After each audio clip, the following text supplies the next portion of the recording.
Bismillahirrahmanirrahim. Maalesef bu acıyı bir daha tekrar etmek zorunda kalacağız. 16 tane masum insan yanlış bir sürecin, yanlış bir uygulamanın kurbanı oldular. Bu çerçevede de daha önce biz defalarca bu yanlış uygulamalara itiraz ettiğimiz halde, karşı çıktığımız halde aynen devam etti. Çözüm süreci adı altında şehirler patlayıcı haline dönüştürüldü. Hemen hemen her yere patlayıcılar yerleştirildi. Polisin, emniyetin, istihbaratın gözü önünde patlayıcılar taşındı. Ve süreç bozulunca bunlar devreye girdi ve bunların mağduru da masum insanlar oldu. Zaten süreç ortadadır. Sadece Dürümlü'de değil, o dönemde hemen hemen her tarafta bombalar patlamaya başladı. Ve bu patlayan bombalar halkımıza zarar verdi. Yanlış bir uygulamanın neticesiydi. Elbette ki burada malum bir suçlu vardır.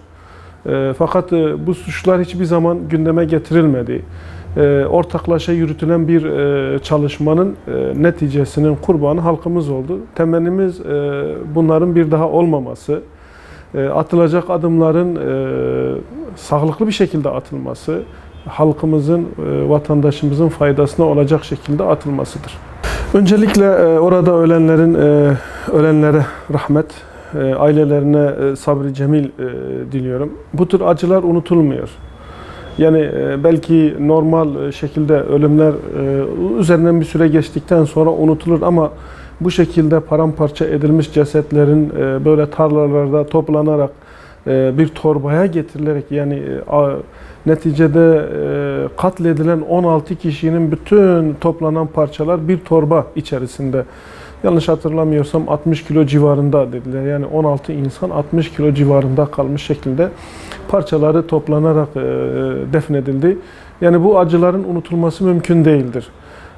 Bu anlamda da bu acıların bir daha bu şekilde yaşanmaması için, bu şekilde acıların artmaması için ciddi adımların atılması lazım.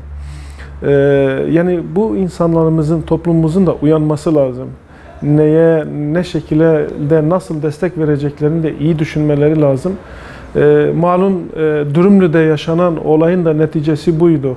Yani yanlış yürütülen bir çalışmanın, yanlış atılan bir adımın neticesinde ulaşılan sonuçtu. Halkımızın, insanlarımızın bu tür acılara, yani daha doğrusu bu acıların son bulması için yapılan bu çalışmalar maalesef yeni acıları kapılara getirdi.